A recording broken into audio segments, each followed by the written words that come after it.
당신은 아까부터 줄곧 내가 당신을 바라보고 있다는 걸 모른다. 저 위에 아직 내가 살고 있다.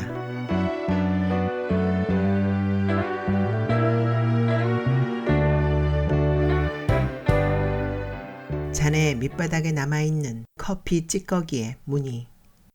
조경란. 당신은 자동 판매기 앞에 서 있다. 모자를 눌러 쓴 키 큰 여학생과 손가락에 담배를 끼고 있는 남학생 한 명이 줄 서 있다. 세 군데의 커다란 파라솔은 모두 비었다. 파라솔과 흰색 플라스틱 비치 의자는 빗물에 젖고 있다. 여느 때 같으면 스터디를 하려는 학생들과 탄산 음료를 마시려는 학생들로 늘 붐비는 곳이다. 화단에 심어진 연산홍의 붉은 빛이 눈을 찌른다. 당신은 이글거리는 한낮의 태양을 맨 눈으로 똑바로 쳐다보았을 때처럼 강렬한 통증을 느낀다. 홍따오기처럼 붉은 한 무리의 새떼가 눈 앞으로 솟구쳐 날아오른다. 당신은 눈을 감아버린다. 화살처럼 똑바로 날아가는 현기증을 바라본다. 정수리께로 빗물이 뚝뚝 떨어진다. 누군가 신발을 질질 끌면서 당신 앞을 지나치고 있는 것이 느껴진다. 앞에 서 있던 남학생이 담배꽁초를 화단 쪽으로 획 던지고는 당신의 왼편을 돌아 로비로 통하는 문으로 사라지고 있다. 투입구로 백동전 3개를 집어넣는다. 당신의 양쪽 뺨과 종이컵 안으로도 빗물이 떨어지고 있다. 왼쪽 손에 들려있는 흰 종이컵을 무심히 바라다 본다. 그리고 자동 판매기도. 주머니를 뒤적거려 본다. 동전은 없다. 그제서야 방금 전 동전을 넣고 자판기의 버튼을 눌렀다는 것이 기억난다. 아침에도 지하철 안에서 우산을 두고 내렸다. 어제는 저녁 식사를 하지 않은 것이 생각나 밤 11시에 라면을 끓여 먹었다. 개수대 안에는 저녁 7시에 늙은 노모와 식사한 식기들이 쌓여 있었다.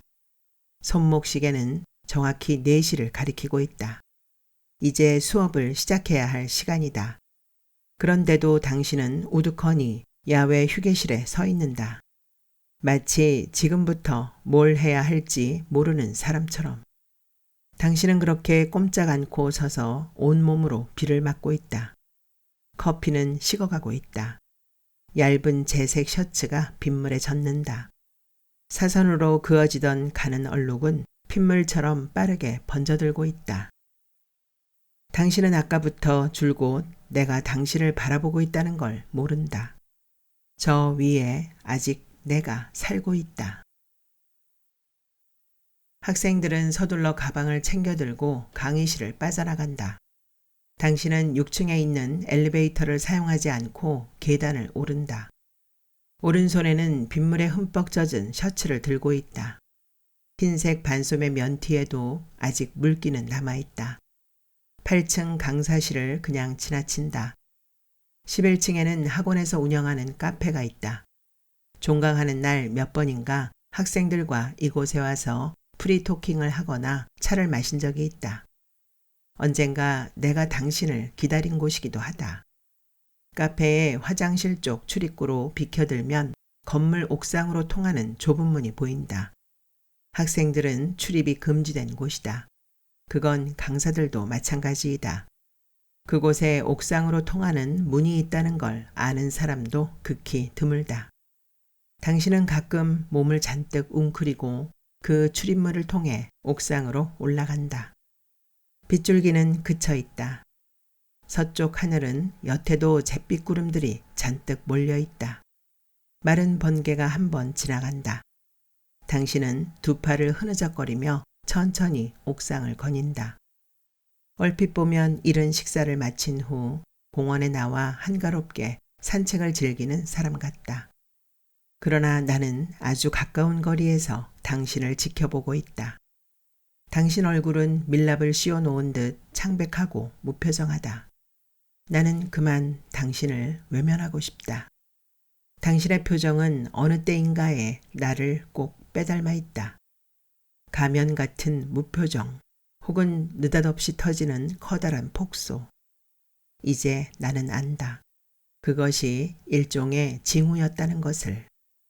손톱 끝으로 밀랍을 뜯어내고 핏줄기가 도는 당신 뺨을 한번 만져보고 싶다. 관자놀이에 파랗게 도드라진 핏줄도. 당신은 마치 내 손길을 피하듯 후딱 몸을 돌린다. 이렇게 내가 가까이 있는데. 당신은 옥상 난간 가까이로 다가간다. 두 팔로 난간을 잡고 허리를 수그린다. 당신은 곧 생의 마지막 비상을 준비하는 우울하고 늙은 새처럼 보인다. 8차선 차도는 버스와 승용차들로 정체되어 있다. 노란 비옷을 입은 경찰이 도로 한가운데 서서 호루라기를 불고 있다. 소리는 들리지 않는다. 우산을 손에 든 사람들은 한 개의 작은 점으로 밖에는 보이지 않는다. 난간을 잡은 당신의 팔뚝에 핏줄이 툭툭 붉어진다. 얼굴은 점점 더 붉은 기운으로 변해간다. 입술은 가지처럼 시퍼렇다. 당신은 다리를 접고 몸을 둥글게 만다. 고양이는 뛰어난 평형 감각을 갖고 있다. 높은 곳에서 뛰어내려도 무사히 평지로 착지할 수 있다.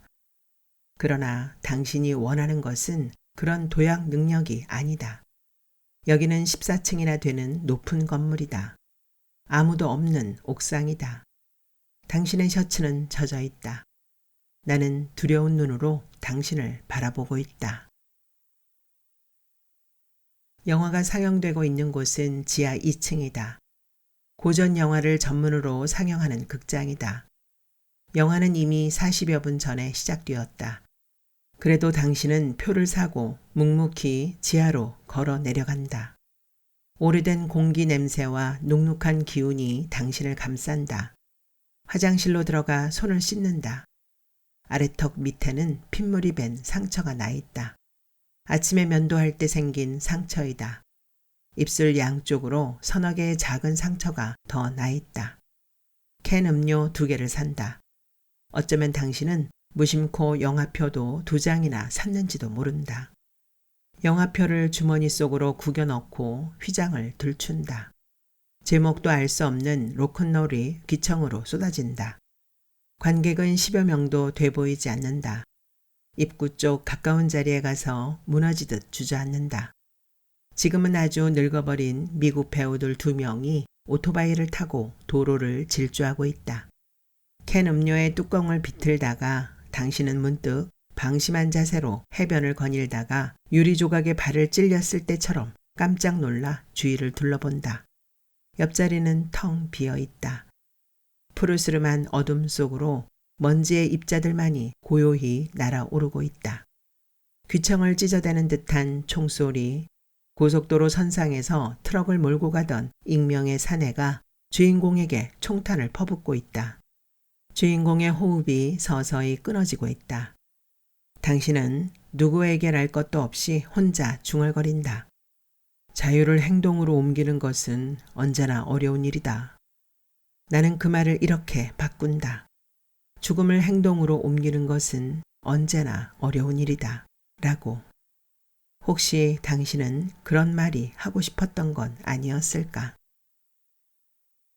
11시와 12시 사이 당신은 엘리베이터를 타고 학원 건물을 빠져나온다. 꽃가루들이 분분히 날리고 있다. 주머니에 2 손을 찌른 채 막 눈앞으로 날아들고 있는 꽃가루를 쳐다본다. 동공은 텅 비어있고 흰 눈동자 주변으로 붉은 실핏줄들이 가늘게 번져 있다. 어젯밤에도 깊은 숙면을 취하지 못했다. 먹을 갈아부은 듯 시커먼 한밤중에 자주 깨어나고 그럴 때마다 찬물을 한 컵씩 들이켠다.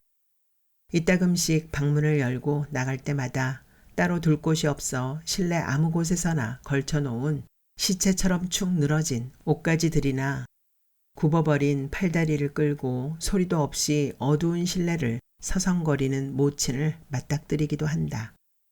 당신이 기다리는 것은 깊은 숙면일까? 아니면 이렇게 흰옷을 입고 추위에 덜덜 떨고 있는 나를 기다리는 것일까? 새벽 5시에 일어나 6시 50분 첫 수업에 맞춰 학원에 도착해야 하는 당신에게 불면은 강요된 단식처럼 고통스럽다. 이른 아침 지하철 안에서 침을 흘리며 졸기도 한다. 다리는 약간 벌어져 있고 두 팔은 무릎 쪽으로 늘어져 있다. 그럴 때 당신은 오래전부터 계획해온 가출을 마침내 실행에 옮긴 피곤하고 지친 소년 같아 보인다.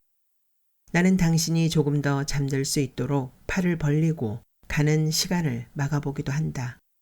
시계 바늘은 내 몸을 관통해 더 빠른 속도로 지나가 버린다. 내 몸은 습자지처럼 얇아져 버렸다. 모든 영감과 입체감을 잃어버렸다.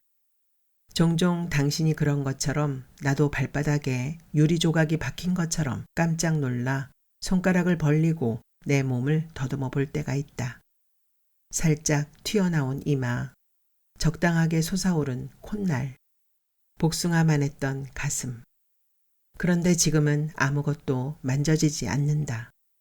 아무리 내 얼굴과 몸을 쓸어 보아도 종이장을 문지르는 것처럼 밋밋하고 차갑기만 하다. 몸 어느 곳에서도 온기는 느껴지지 않는다. 나는 대체 어디로 사라져 버린 것일까? 당신의 철진한 두꺼운 셔츠에서는 퀴퀴한 냄새가 풍긴다. 구두 뒷굽 안쪽은 다 달아있다. 당신은 셔츠에서 냄새가 나는 것도 구두 뒷굽이 닳아버린 것도 깨닫지 못한다. 나는 깊은 한숨을 내쉰다. 당신의 눈은 한 점 꽃가루가 아닌 그 너머의 것을 바라보고 있다. 식당 안은 몹시 혼잡하다. 습관처럼 물 두어 잔을 성급히 마셔버린다. 종업원이 다가와 합석을 해도 괜찮겠느냐고 양해를 구한다. 당신은 종업원 뒤에 서 있는 두 명의 흰색 와이셔츠를 입은 사람들을 바라본다. 마지못한 듯 고개를 끄덕거린다. 당신 맞은편에 앉아있던 나는 슬그머니 일어나 당신의 왼쪽 의자로 가 앉는다. 내가 앉았던 자리에 낯선 사내들이 나란히 앉는다. 덥수룩하게 자란 머리칼이 당신 뒷덜미까지 내려와 있다. 나는 당신 머리카락을 쓸어본다. 당신은 움찔 놀란 듯 어깨를 웅숭거린다. 머리카락을 다 밀어버리고 새까만 선글라스를 쓴 청년 한 사람이 식당 안으로 들어선다. 출입구에서 가까운 쪽 테이블마다 돌아다닌 청년은 이윽고 당신이 앉아있는 곳으로 다가온다. 안녕하십니까? 식사하시는데 잠시만 실례하겠습니다. 두 명의 사내들과 당신 그리고 내가 청년을 올려다본다. 저는 이번에 음반을 낸 신인 가수 정태훈입니다. 홍보차 이렇게 나왔어요.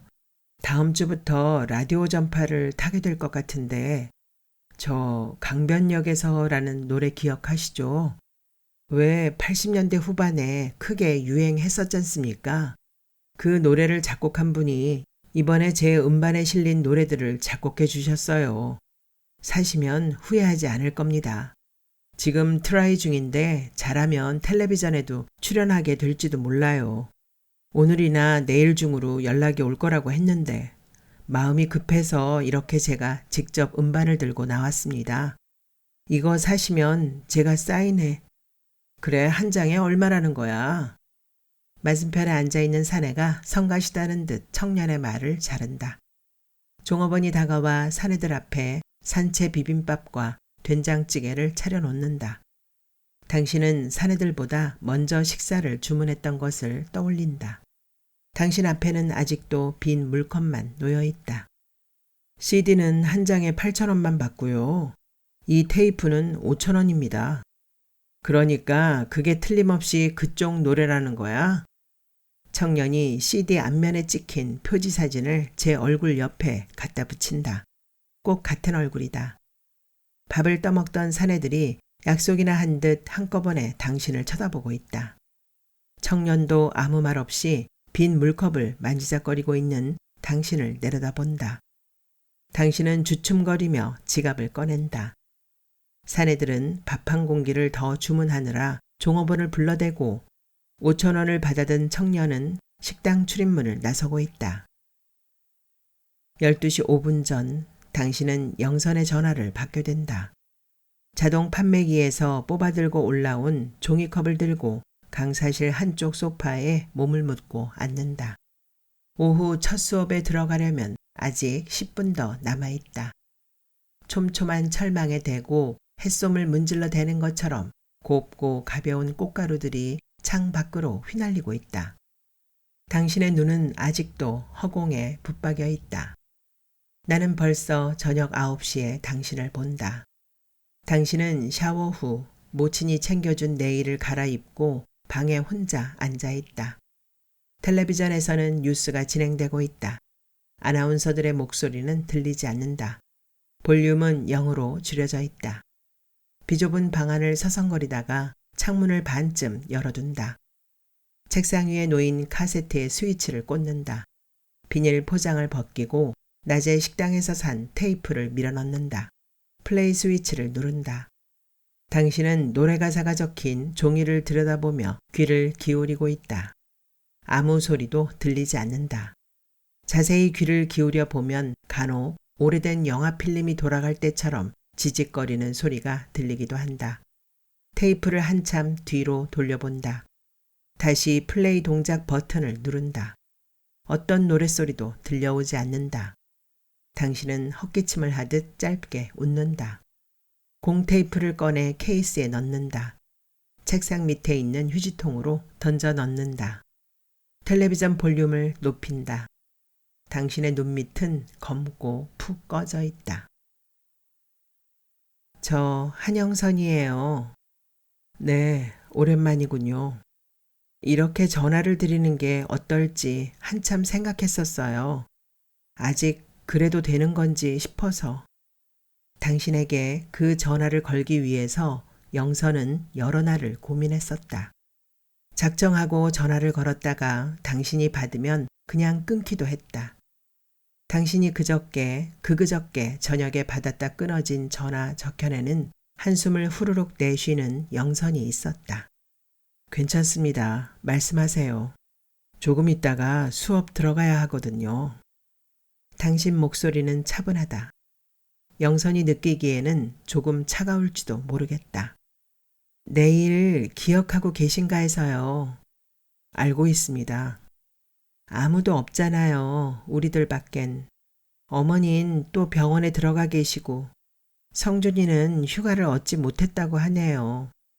청주사에서 그냥 제사 지내기로 했다고는 하는데 그래도 서운할 것 같아서. 걔 가고 나서 처음이잖아요. 내일이. 오늘 익선동에 다녀왔어요. 근처에 볼 일이 있어서 지나가는 길에. 왜 그걸 해야겠다는 작정이 들었는지 모르겠어요. 오색 경단 한 말 맞춰왔어요. 내일 그 애한테 주고 싶어서. 넌 아직도 그걸 기억하고 있구나. 어린 시절부터 우리들 집 근처에 있는 비원 떡집에서 만들어 팔던 오색 경단. 내가 아주 좋아하던 그 화려한 경단을. 너는 오늘 그 근처에 볼 일이 있어서 간 게 아니었잖니. 부평에 사는 너의 큰언니를 화곡동까지 불러다 딸애를 맡겨놓고 버스를 갈아타고 익선동에 갔다. 내일 나에게 줄 화려한 오색 경단을 맞추기 위해서. 당신은 가만히 영선의 목소리에 귀 기울이고 있다. 칭얼거리는 여자의 울음소리가 들려온다. 영선은 한쪽 손에 수화기를 든 채 다른 한 손으로는 딸의 얼굴을 부드럽게 쓰다듬고 있다. 남편이 비행기 사고로 괌에서 추락사한 후 영선은 밀교에 빠져들었다. 벌써 3년 전 일이다. 아시죠? 그건 걔의 잘못이 아니었어요. 누구의 잘못도 아니고요. 우린 아주 오래전부터 이미 그렇게 정해진 거였어요. 누구한테나 언제나 죽음의 그림자가 따라다니고 있어요. 소용없는 짓이에요. 동주 씨, 제 말 듣고 있나요? 듣고 있습니다. 내일 오실 수 있겠어요? 저녁에 가겠습니다. 한 7시쯤. 그래요. 그럼 내일 봬요. 뭐 다른 건 아무것도 준비할 거 없어요. 알겠습니다. 당신은 수화기를 내려놓는다. 나의 사고 이후 영선은 당신에게 자주 전화를 했다. 어떤 날엔 학원 1층에 있는 패스트푸드점에서 연락도 없이 당신을 기다리고 있기도 했다. 몇 번인가 당신은 영선과 저녁 식사를 들며 영선의 설교에 귀를 기울이는 신용을 하기도 했다. 영선의 머리칼은 헝클어져 있었고 등에는 아기가 엎여 있었다. 커다란 여행용 가방을 든 날도 있었다. 기도원으로 곧장 떠나기 위해서였다. 영선은 자신이 몸담고 있는 밀교 집단에 당신이 함께 가주기를 원했다. 당신은 내일 저녁 영선의 집으로 가지 않는다. 영선은 혼자 내가 좋아하는 음식 몇 가지를 차려놓고 2시간 넘도록 꼼짝 않고 쭈그리고 앉아 교리문을 외울 것이다. 그러다 문득 당신이 오지 않았다는 사실을 깨닫게 된다. 그때쯤이면 상 한 켠에서 너의 아기 돌 때도 내가 맞춰왔던 오색 경단이 딱딱하게 굳어가고 있을 것이다. 당신은 그 시간 남산 2호 터널 한가운데 서 있다. 내가 자동차의 핸들과 뒷의자 사이에 목이 끼어 피를 토하고 있던 그 자리. 그때 내 귀에 마지막으로 들린 소리는 아주 먼 곳에서부터 울려오던 희미한 사이렌 소리였다. 나는 그 소리를 끝까지 다 듣지 못했다. 1998년 4월 먼 곳에서 코끼리가 울고 자주색의 붓꽃 몽우리가 툭 벌어지던 그 봄날. 어두운 터널 속으로 쿨럭거리며 배기가스를 내뿜어대는 흰색의 소형차들과 검은 중형차들이 쏜살같이 지나다니고 있다. 당신은 누군가 차창 밖으로 집어던진 휴지 뭉치처럼 몸을 웅크리고 천천히 터널 속을 걷고 있다. 검은 연기들이 당신을 에워싸고 있다. 당신은 터널의 이쪽 끝에서 저쪽 끝까지 아주 느린 속도로 걷는다. 그렇게 온 밤을 지새울 것처럼, 그리고 다시는 이곳에 오지 않을 사람처럼. 나는 내 종이장 같은 몸을 구겨 당신의 뒷덜미를 끌어안는다. 당신의 뛰어오르는 핏줄들은 내 몸을 활활 태워버릴 것처럼 뜨겁다. 당신을 만났을 때 나는 내가 성장하고 있는 과정 혹은 내가 세상 밖으로 나가 무엇인가 되어가는 과정을 당신이 지켜봐 주기를 바랬었다. 그리고 또 나는 원했다. 내가 당신 가슴 속에서 소중한 그 무엇이 되어가는 그것을. 세상에 태어나 나 자신이 아닌 다른 누군가의 사랑을 받고 있다는 느낌은 나를 전혀 다른 존재로 만들 수 있다. 나는 세상의 수많은 여자들 중 하나가 아니라 바로 당신의 여자가 된 것이기 때문이다. 그것이 내가 당신을 만난 후 처음 느낀 기쁨이었다. 나는 더욱 세차게 당신을 끌어안는다.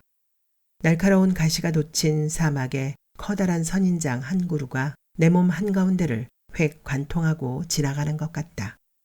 발밑에서 일렁거리고 있던 차가운 울음이 입 밖으로 터져나온다. 당신의 몸이 휘청거린다. 정말 이렇게 육체는 아무것도 아닌가. 그때 당신은 캄캄한 지하 찻집에서 나를 기다리고 있었다. 피칠갑을 한 채 내가 허공을 훅 차고 올라 당신에게 달려갔을 때 당신은 갑자기 장님이 돼버린 사람처럼 나를 알아보지 못했다.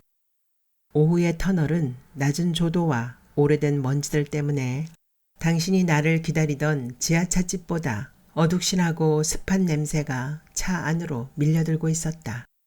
나는 자동차의 유리문을 끝까지 올리고 핸들을 쥔 손에 힘을 주었다. 편도 1차선의 터널이었다. 교통은 정체되어 있지 않았다. 나는 당신에게 가고 있는 중이었다. 당신은 약속 시간보다 일찍 그곳에 도착해 오늘 내게 하려 했던 말들을 머릿속으로 떠올리고 있는 참이었다. 약속을 정하는 당신 목소리는 우울하고 꽉 잠겨 있었다. 나는 수화기를 붙들지 않은 손으로 연신 이마로 쏟아지고 있는 머리칼들을 쓸어 넘겼다. 자정이 넘은 시각이었다. 이른 새벽에 일어나야 하는 탓에 당신은 그런 시각에 내게 전화한 적이 없었다. 나는 샤워를 마친 후 젖은 머리카락을 헤어드라이어로 말리고 있던 참이었다. 전화벨이 울렸다. 내가 전화를 받았을 때 아무런 소리도 들리지 않았다. 가만히 내 소리를 듣다가 수화기를 내려놓았다. 그리고 다시 전화벨이 울렸다. 나는 그것이 당신의 전화라는 것을 확신했다. 벨이 울리고 있는 전화기를 외면하며 방을 나가버렸다. 현관문을 열고 나가 더 깊은 어둠 속으로 휩싸이고 있는 전신주들과 검은 숲을 감추고 있는 우면산의 능선을 바라보고 있었다. 마치 내가 방에 들어온 것을 저쪽에서 까만 눈으로 지켜보고 있기라도 한 것처럼 전화벨이 다시 울리기 시작했다. 그 무렵 우리들 사랑은 생기를 잃어가고 있었다. 누구도 먼저 말은 하지 않았다. 나는 그 사실을 당신이 눈치채지 않기를 바랬다. 만취한 당신이 낯선 거리의 공중전화를 붙잡고 흐느끼듯 여기가 대체 어디냐고 고함을 치거나 며칠씩 연락을 하지 않아도 나는 당신에게 아무것도 묻지 않았다. 나는 까만색 정장을 입고 선글라스를 쓴 채 영화관에 들어가 몇 시간씩 앉아 있었다. 한쪽 구두굽이 부러진 것도 아랑곳 없이 도심의 비좁은 골목들을 오래 걸어다녔다. 전화는 자주 불통이 되었다. 나는 큰 소리로 혼자 자주 웃었고 이따금씩 탈과 같은 무표정한 얼굴을 거울 속에서 발견하곤 하였다. 사랑은 한쪽 날개가 부러진 새처럼 먼 바닷속으로 추락하고 있었다. 20여 분 후면 우린 만나게 될 터였다. 그러나 그게 얼마나 먼 미래인 줄 그때는 미처 몰랐었다. 당신도 그리고 나도. 나는 가장 먼저 우리들이 처음 만났던 보스턴으로 갔다. 그곳엔 아직도 등이 곧고 파란색 셔츠가 잘 어울리는 청년인 당신과 컴퓨터 랩실로 가는 길을 찾지 못해 우두커니 서 있던 내가 있다. 유난히 새까만 머리빛깔 때문이었을까. 당신은 첫눈에 내가 한국에서 왔다는 걸 알아차렸다고 말했다. 나는 플라타나스처럼 키가 큰 당신을 무연한 눈으로 올려다보았다. 당신 등 뒤로 천천히 흐르고 있던 흰 구름과 그 구름들 사이로 사선으로 가늘게 떨어지던 흰 빛을 기억한다. 당신은 나를 냅실로 안내해준다. 계단을 오르면서 당신은 내 팔꿈치를 한번 가볍게 잡았다가 놓는다. 내 앞의 풍경이 15도쯤 왼쪽으로 쓱 기운다. 나는 걸음을 멈춘다. 당신의 웃음소리가 아득하게 들려온다. 그 순간이다. 내가 당신을 사랑하게 된 맨 처음의 시간. 나는 가장 아름다웠던 순간들을 기억하고 싶었다. 내 영혼이 내 몸에서 벗어나기 위해 탈충하려는 한 마리 애벌레처럼 꿈틀거리며 육체 이탈을 하고 있던 그 짧은 순간. 당신은 한 통의 전화를 받는다. 논문 자료를 구하기 위해 버지니아까지 11시간이나 되는 먼 길을 차로 달려 돌아온 날이다. 전화를 받는 당신 곁에는 오랜만에 둘만을 위한 식사 준비를 하는 내가 있고 실내엔 연한 커피향이 번져 있다. 식탁 위에는 노란 프리지어 한 다발이 꽂혀 있다. 전화를 받는 당신의 뺨이 눈에 보일 정도로 움푹 패인다. 나는 채 끓지도 않은 찌개 냄비를 가스대 위에서 드러내고 가스불을 꺼버린다. 당신은 아무런 소리도 내지 않고 울음소리가 새나오고 있는 전화선 저쪽에 귀를 기울이고 있다. 부치는 법정에 서게 되었고 모치는 쓰러져 운신할 수 없게 되어버렸다. 하나밖에 없는 여동생은 결혼해 남편을 따라 지방으로 내려가 있다. 남동생은 아직 고등학교도 졸업하지 못했다. 병든 모친을 간병할 사람은 아무도 없었다. 모친은 간신히 월세방 하나를 구했다. 아주 순식간에 벌어진 일들이었다. 전화를 끊고서도 당신은 한동안 아무 말도 하지 않는다. 당신이 붉은 포도주 2병을 비우는 동안 식탁에 프리지어 꽃이 시들고 그리고 당신은 참고 있었다는 듯 내게 말한다. 그만 가줄 수 없을까? 혼자 있고 싶은데. 그해 가을 당신은 논문을 포기한다. 그리고 아파트를 팔아치우고 비행기 티켓을 끊는다. 그것도 아주 짧은 순간에 일어난 일이다. 나는 당신이 집을 팔고 비행기 티켓을 끄는 사실을 알지 못했다. 당신은 혼자 떠나버렸다. 2달 뒤 내가 귀국했다. 당신의 얼굴은 까맣게 타 있었다. 그때 우리는 이 땅으로 다시 돌아오지 말았어야 했다. 미안해요. 깨어나기 힘든 몽환처럼 어쩌면 나는 내가 전부였는지도 몰라요. 그러기에 지금의 이 죽음이 두려운 것입니다. 이윽고 나는 무한한 공백 속으로 획 솟구쳐 날아오른다. 당신은 손목시계를 들여다보고 있었다. 출입구를 드나드는 사람들을 유심히 바라보기도 하였다. 어쩌면 당신은 내가 약속 장소로 오지 않을 거라고 짐작하고 있었는지도 모른다. 당신은 커피 한 잔을 더 주문한다. 당신 옆자리에 만신창이가 된 내가 앉아 당신 손을 꽉 붙들고 있어도 더 이상은 나를 알아보지 못한다. 실내는 더욱 어두워진다. 당신은 자리에서 일어난다. 나는 지상으로 오르는 계단을 향해 걸음을 옮기기 시작하는 당신을 눈으로만 따라가고 있다. 나는 끝내 당신이 내게 하려 했던 마지막 말을 듣지 못했다. 모치는 투약실 앞 주황색 플라스틱 의자에 허리를 접고 앉아있다. 2시간이 넘는 재활치료와 5분도 채 안 되는 진료 시간을 기다리느라 적이 지친 모습이다. 당신은 모친의 뒤에 서서 어깨에 2 손을 얹고 투약실 쪽을 바라보고 있다. 미약한 체온이 손바닥으로 전해진다. 모친은 잠이 들었는가 싶도록 미동도 않고 있다. 고개를 숙여 모친의 얼굴을 들여다본다. 모친은 눈을 꼭 감고 있다. 하지만 당신은 모친이 잠이 든 게 아니라는 것을 잘 안다. 모친이 잃어버린 건 팔다리의 교감신경이 아니라 목소리였다. 하루가 지나도록 말 한마디도 하지 않는 날들이 늘어갔다. 그것도 당신은 마찬가지였다.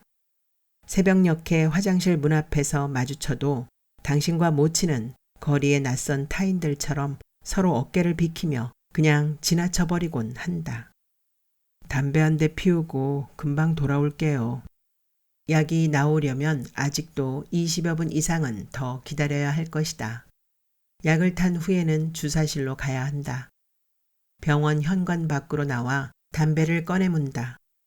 벌써 1년여가 넘도록 통원 치료를 하고 있지만 모친의 병세는 조금도 호전되는 것 같지 않다. 그래도 모친은 끼니 때마다 약을 찾아 먹고 병원에 가야 하는 날짜를 잊어버리지 않도록 붉은 사인펜으로 동그라미를 그려놓곤 한다. 모친의 방에 들어가 붉은 사인펜으로 얼룩진 달력을 쳐다볼 때마다 당신은 얼른 고개를 돌려버리고 만다. 당신은 일주일에 3번씩 모친을 부축해 병원에 간다. 한 번도 걸은 적이 없다. 한 손에 꽁초를 쥔 채 뚜벅뚜벅 병원 입구를 걸어나간다. 발걸음은 확신에 차 있고 보폭은 크다. 한 번도 주위를 두리번거리지 않고 병원을 빠져나가고 있다. 하오의 햇살이 날카로운 창처럼 어깨 쪽지로 내리꽂히고 있다. 횡단보도 앞에서 신호를 기다린다. 녹색불이 켜진다. 도로에 그려진 흰선을 따라 성큼 길을 건너고 있다. 병원은 등 뒤에서 점점 더 멀어지고 있다. 횡단보도를 다 건넌 당신은 왼쪽으로 난 길로 접어든다. 투약실 안에서 여자가 마이크에 대고 당신 모친의 이름을 부르고 있다. 모친은 천천히 눈을 뜬다. 사위를 둘러본다. 어디에도 당신 모습은 보이지 않는다. 모친은 양쪽 팔로 의자 등받이와 지팡이를 짚고 자리에서 일어난다. 그리고는 투약실 쪽으로 한쪽 다리를 질질 끌며 걸어가고 있다.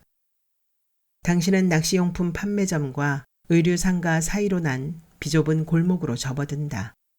골목의 음지 쪽으로 당신의 긴 그림자가 사라져버린다. 이제 다시 길을 되짚어 간다 해도 병원으로 가는 길은 찾을 수 없을 것 같다.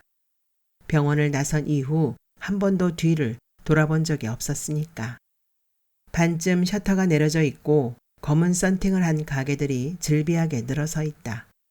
당신은 어깨를 구부리고 가게 안쪽으로 들어간다.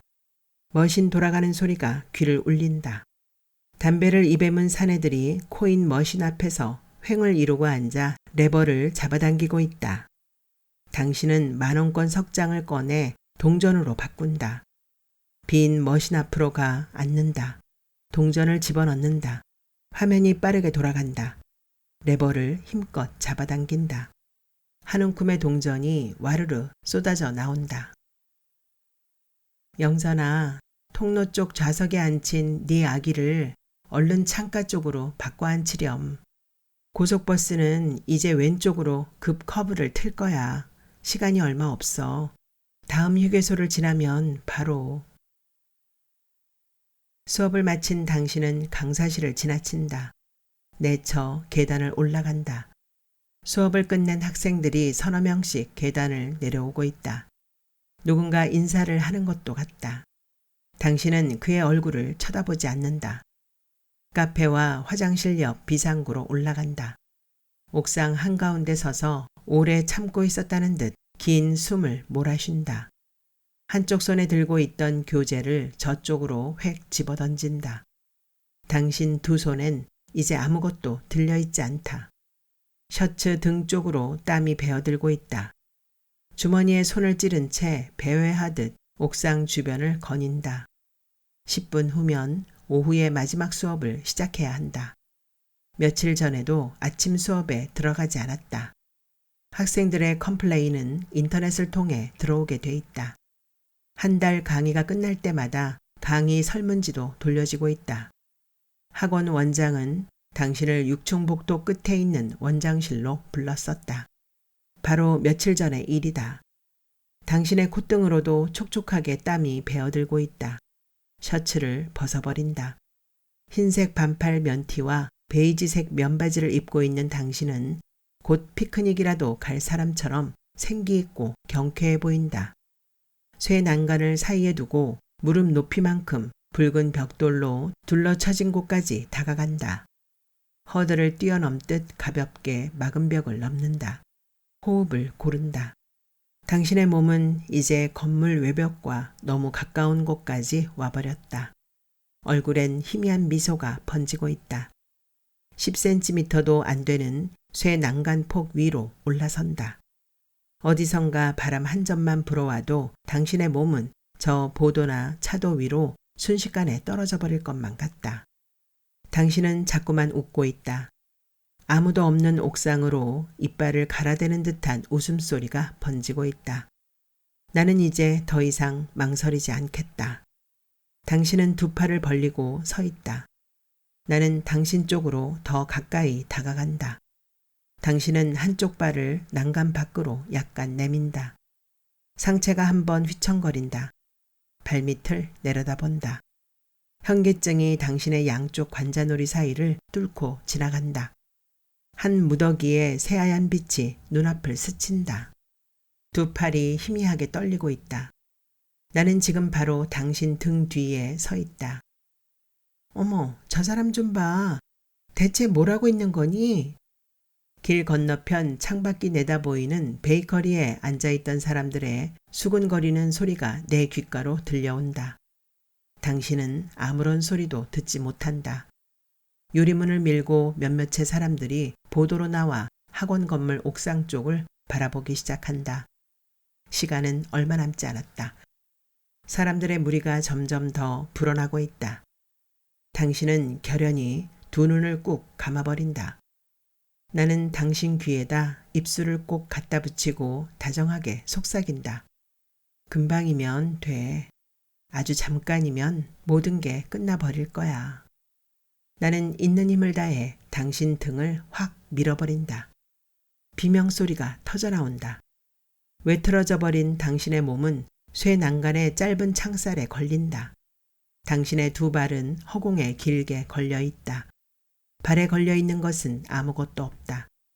두 손은 쇠 난간을 꽉 붙잡고 있다. 팔뚝의 힘줄이 시퍼렇게 붉어져 나온다. 당신의 의식을 조금 전으로 돌려놓고 싶다. 나는 당신의 뺨을 찰싹찰싹 후려친다. 내 손을 피해 얼굴을 마구 도리질 친다. 낚아채듯 당신 머리칼을 잡아 뒤로 끌어당긴다. 버둥거리던 한쪽 다리가 13층의 열린 외벽 유리문 모서리에 가 닿는다. 당신은 난간을 잡은 한쪽 손을 놓고 뿌리치듯 겨냥도 없이 허공 속을 마구 휘두른다. 당신의 무서운 악력이 내 몸과 얼굴을 갈게 된다. 한쪽 손은 집요하게 쇠 난간을 붙들고 있다. 13층 외벽에 붙은 유리문 철 모서리가 바깥쪽으로 퉁겨지듯 점점 더 휘어지고 있다. 깨어진 유리 조각들이 저 먼 바닥으로 곤두박질 친다. 우리 이렇게 헤어질 수는 없어. 나는 이렇게 이를 악물고 당신을 밑으로 끌어당긴다. 아무리 거센 폭우가 쏟아져도 먼 길을 걸어 꼭 지켜야 하는 약속이 있다. 당신의 손등을 이빨로 물어뜯기 시작한다. 붉은 핏줄기가 쇠난간을 휘감고 있다. 당신은 사력을 다해 버둥거리며 밑으로 끌어당기고 있는 나를 향해 발톱을 세우며 저항한다. 사람 살려! 당신은 힘껏 소리친다. 내 눈앞에서 두 다리를 버둥거리며 살려달라고 맹렬히 악을 쓰고 있는 사람은 바로 당신이었다. 공포로 벌어져 버린 당신의 커다란 두 눈은 내 얼굴에 붙박여 있다. 당신의 붉은 눈동자 속에 힐끗 내 얼굴이 비춰진다. 짐승처럼 울부짖고 있는 당신 입술 사이로 거품이 끓어오른다. 나는 온몸을 부들부들 떨어대며 금방이라도 눈동자가 파열해버릴 듯 불타오르고 있는 눈으로 당신을 쏘아본다. 사거리 저편에서 사이렌 소리가 들려오기 시작한다. 당신은 나를 2번 버렸다.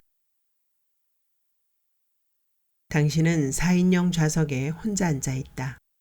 뜨겁게 달아오른 불판 위로 고기가 구워지고 있다. 상추 위에 깻잎 한 장과 마늘, 잘게 채 썰어진 파와 아직 덜 익은 고기 한 점을 싸 입에 넣는다. 목을 때가 한껏 올라갔다가 내려온다. 고기를 씹고 있는 당신의 얼굴은 무표정하고 간혹 미간 사이로 주름이 졌다 사라진다. 이마 위로 떨어지고 있는 땀을 물수건으로 닦아낸다. 상추를 집어 물기를 털어내다가 손톱 몇 개 빠져나간 손을 물끄러미 바라본다. 3개의 손가락에 붕대가 감겨 있다. 흰 붕대 때문이었을까? 당신은 스치듯 하얗게 질려있던 내 얼굴을 떠올린다. 그러나 나를 떠올리는 당신의 머릿속에는 더 이상 내 이마와 얼굴의 윤곽과 귓볼에 붉은 점이 나 있던 왼쪽 귀를 떠올리지 못한다. 당신이 잊은 것은 그것뿐만은 아니다. 통증은 느껴지지 않는다.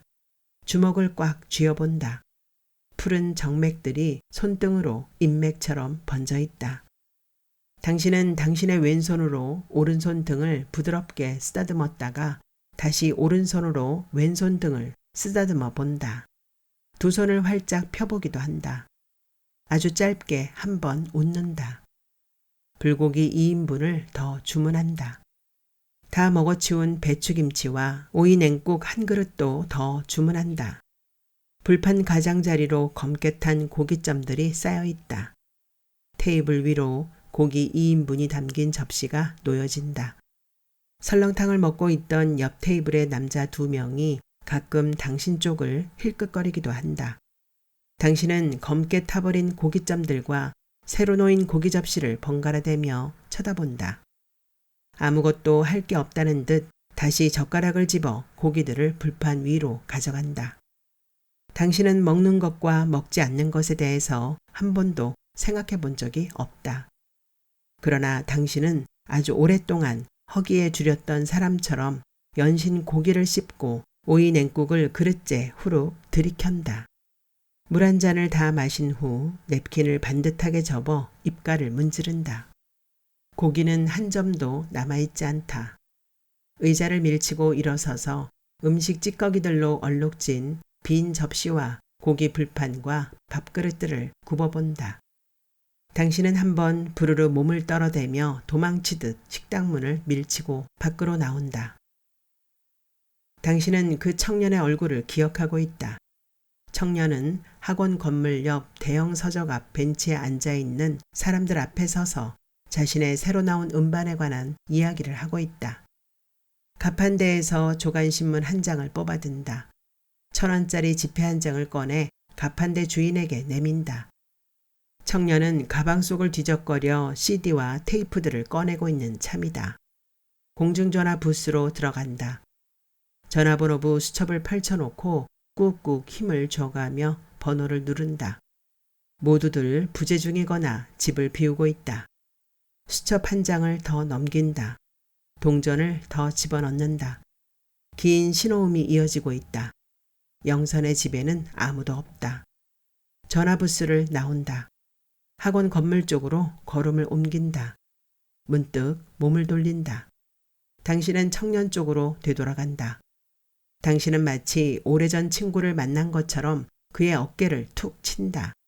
청년이 돌아본다. 이것 봐. 날 기억할 수 있겠어? 청년의 두 눈이 움푹 들어간다. 그 노래 말이야. 참 좋던걸. 아주 잘 들었다고. 청년은 꼼짝 않고 선 채 눈에 모를 세우고 당신을 노려본다. 무슨 말인가 하려는 듯 입술을 반쯤 열었다가 도로 다문다. 당신은 청년의 어깨를 툭툭 친다. 그리고는 재빨리 등을 돌려 학원 쪽으로 걸음을 옮긴다. 거기도 되게 추운가요? 엄마, 정말 미안해요. 702호 강의실에는 아무도 없다. 수업 시간은 20여 분이나 지났다. 당신은 빈 강의실에 혼자 앉아 교재를 펼쳐놓고 있다. 에어컨 돌아가는 소리와 옆 강의실에서 틀어놓은 회화 테이프 소리로 빈 강의실을 메우고 있다. 당신은 빗돌빗돌 놓여있는 12개의 의자들을 반듯하게 놓는다. 강의실 문을 닫는다. 교재를 펼친다. 검은색 마커를 들고 칠판 위쪽에다 방위 표시를 그린다. 사거리를 표시하고 군데군데 사각형을 그려 넣는다. 사각형 안쪽에다 뉴월드 극장, 한빛은행, 탑 레코드 상점이라고 써 넣는다. 학원 앞 거리의 지도이다. 지금 내가 있는 곳이 어디입니까? 그곳에 가려면 어떻게 해야 합니까? 바로 길 건너에 한빛은행이 있습니다. 미안합니다만 저도 이곳이 초행입니다. 제게 그곳을 가는 길을 보여주시겠습니까? 여기서 지하철 3호선을 타세요. 그리고 두 정거장 지나면 내리세요. 여기서 거기까지 몇 분이나 걸립니까? 그곳은 여기서 얼마나 먼 곳에 있습니까? 당신은 입을 다물어 버린다. 4시 50분 강의가 끝나는 시간이다. 교재를 챙겨들고 강의실 문을 연다. 옆 강의실에서 수업을 마친 학생들이 몰려 나오고 있다. 당신은 아무도 앉아있지 않았던 강의실을 돌아본다. 그리고 문을 꼭 닫고 복도를 걸어 나간다. 4월의 마지막 수업이다. 책상 위에 개인 락커 열쇠를 올려놓는다. 책상 서랍을 열어본다. 교재용으로 준비했던 핸드페이퍼 한 뭉치만 남아있다. 책상 위에 있던 탁상용 달력과 서너 개의 딕셔너리도 가방에 챙겨 넣는다. 의자를 밀어 넣는 것으로 당신은 더 이상 할 일을 찾지 못한다. 강사실을 나오다가 문득 위층으로 연결되어 있는 계단을 한번 바라본다. 그곳으로 올라가면 11층 카페가 있고 화장실 옆쪽으로 비상구가 나 있다. 옥상으로 올라가는 길이다. 옥상 바닥은 미세한 금이가 있고 쇠 난간이 둘러쳐져 있다. 쇠 난간 바로 안쪽으로 낮은 벽돌 담장이 쳐 있다. 비상구는 차단되었다. 당신은 고개를 돌린다. 한가득 짐이 든 가방이 어깨를 짓누르고 있다. 천천히 계단을 내려간다. 6층 엘리베이터 앞에 선다. 엘리베이터는 10층을 향해 올라가고 있는 중이다. 10층까지 올라갔던 엘리베이터는 곧 6층에서 멈출 것이다. 당신은 엘리베이터의 버튼을 꾹 누른다. 붉은 화살표가 아래쪽을 향해 깜빡거리기 시작한다.